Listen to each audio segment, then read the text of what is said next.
This is impressive. On the same weekend, they placed a key player on the injured list. The Eagles wasted no time in making major changes to the roster. They added a key name to the defense, another reinforcement for the receiving corps, and even opened up a roster spot before the matchup against the Chiefs. It seems simple, but there's much more going on behind the scenes. I uncovered the behind-the-scenes details of these moves and will tell you all about it now. But first, if you're passionate about this season and don't miss a thing, like and subscribe now, because the Eagles' overhaul has already begun, and you'll understand what's behind it. The Philadelphia Eagles, always seeking improvement, faced a dilemma shortly after the start of the season. The situation of cornerback Adoree Jackson, signed this offseason after the departure of Darius Slay, became a major talking point among fans and experts. The 29-year-old veteran, with 9 years of NFL experience, performed beyond expectations in the victory against the Dallas Cowboys, raising a number of questions about his continued tenure. In the game against the Cowboys, Jackson yielded 103 yards on just 7 targets, including a 32-yard reception from CeeDee Lamb that set the stage for Javonte Williams' touchdown. More than just these numbers, the cornerback visibly struggled to keep up with the speed of opposing wide receivers, missing crucial plays and compromising the solidity of the Eagles' defense. And, at the most critical moment, he simply couldn't maintain the consistency necessary to maintain the level of excellence that the team's defense demands. The underwhelming performance drew immediate criticism from experts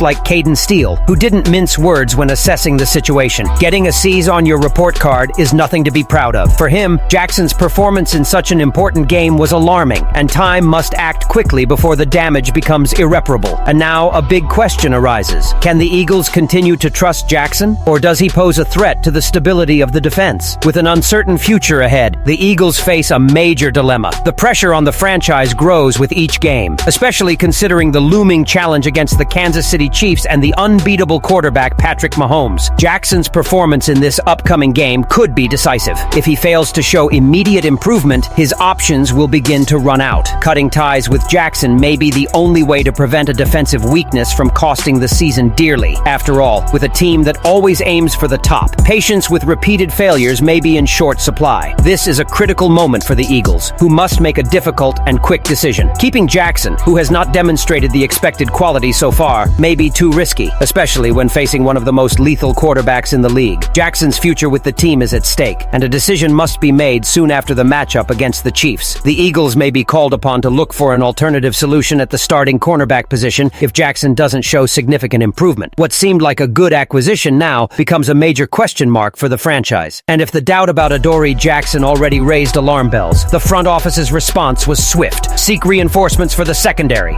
In a direct response to Adoree Jackson's concerns, the Philadelphia Eagles revealed they have no time to waste and are moving quickly to strengthen their defense. The team, known for its strategic approach, was pursuing one of the most respected names in the NFL, Mike Hilton, a 31-year-old veteran former Cincinnati Bengals and Miami Dolphins player. Hilton, with 13 interceptions and a solid career, could be the reinforcement the Eagles desperately need to add consistency to their secondary. With 8 years of NFL experience, Hilton excelled as a starter in 10 games for the Bengals last season, allowing only 3 touchdowns on 61 pass attempts. His ability to control opposing defenders, maintaining a 79.2 passer rating, is impressive. Furthermore, his interception ability places Hilton among the most respected cornerbacks in the league. This solid performance during his time with the Bengals demonstrated that he has the experience necessary to handle the pressures of a top-tier defense. And now, the Eagles believe he can be a key piece in fixing the weaknesses of their defense, which has been tested week after week. Hilton's arrival could be the necessary turning point for the Eagles' defense, but the big question now is, will he be able to overcome fans' distrust of the secondary? Time is running out for solutions and a quick player capable of assuming a prominent role to avoid further coverage breakdowns. With the pressure mounting and criticism of Jackson still fresh, Hilton has a golden opportunity to prove his worth and establish himself as a permanent solution. This move raises another question. Will Hilton start, or will he have to compete for the position against Jackson, Bennett, and the team's other cornerbacks? The competition for the starting job promises to be fierce, and the Eagles' decisions in the coming weeks will have a major impact on their defensive strategies. Expectations are high, especially with the next big test against the Kansas City Chiefs. Will Hilton, with his experience and proven skills, be able to secure his place in the starting lineup and transform the Eagles' defense? The battle for the cornerback position is just beginning, and fans are already eager to see who will emerge victorious. With the clock ticking and the season gaining momentum, the Eagles need to act quickly to solidify their defense. Hilton's arrival could be the move the team needs to become unbeatable again. again. But questions about his starting position and internal competition create an atmosphere of anticipation and tension. The search for a leader for the secondary is ongoing, and Hilton has the chance to become that leader if he can meet the high expectations of his new team. But the moves didn't stop there, because in addition to the defense, the staff also looked at another key area of the roster. In addition to the strategic changes on defense, the Philadelphia Eagles also demonstrated an extremely active offense, making important moves late in the week to prepare for a crucial matchup against the Kansas City Chiefs. The season brought former New England Patriots receiver Javon Baker to the practice squad, seeking more depth at wide receiver. Baker, known for his impressive track record, averaged 21.9 yards per reception in his final college season, and his signing not only expands quarterback Jalen Hurts' target options, but also gives him more time to diversify his experimental playmaking, something the Eagles have long needed. This addition comes at a crucial time, as the Eagles desperately needed more options at receiver to support Hurts on offense. Baker's presence could be just what the season needs to create more dynamic playmaking and make it harder for opponents to defend. But the lineup isn't limited to the offense, as the team has also had to deal with some surprise injury setbacks, most notably that of Ben Van Sumeren. The fullback/linebacker was placed on injured reserve due to knee surgery, which opened up an important roster spot, allowing the Eagles to make other strategic moves. One of the most notable additions this week was Zadarius Smith, considered one of the best defensive ends in the league. With 69 sacks in his career, Smith arrives to bolster the Eagles' pass rush, which was constantly being tested. His arrival promises to significantly increase the pressure on opposing quarterbacks, which is crucial in high-stakes games like the one against the Chiefs. The delivery, which seemed urgently needed, could be just what was needed to further solidify the team's defense and allow the Eagles to have a more balanced performance. However, the most surprising transaction was the release of reserve guard Kenyon Green, a 2022 draft pick. Green's acquisition was seen as a significant move to strengthen the offensive line, but his release was a decision that caught many by surprise. The Dickerson trade and the needs at other high-impact positions, such as defense and receivers, appear to have led the Eagles to this decision, quickly adjusting their priorities. These moves are just the beginning. What the Eagles are doing now is building a team with more depth, flexibility, and quick responses to changing circumstances, something that will be relentlessly tested in the game against the Chiefs. Will these changes, which involve both reinforcements and unexpected adjustments, be enough to face one of the NFL's strongest teams? The matchup against Kansas City will be a true litmus test for all these moves, and if the Eagles can achieve success, these changes could define the course of the season. The pressure is high, but so is confidence in the team's ability to adapt. With all the changes the Philadelphia Eagles are making, such as the possible departure of Adoree Jackson, the arrival of Mike Hilton, and the addition of Javon Baker, will these moves be enough to strengthen the defense and offense, preparing for the big challenge against the Kansas City Chiefs in Week 2? Leave your opinion here. Don't forget to like and subscribe to the channel. I'll be back later to update you with the latest Eagles news.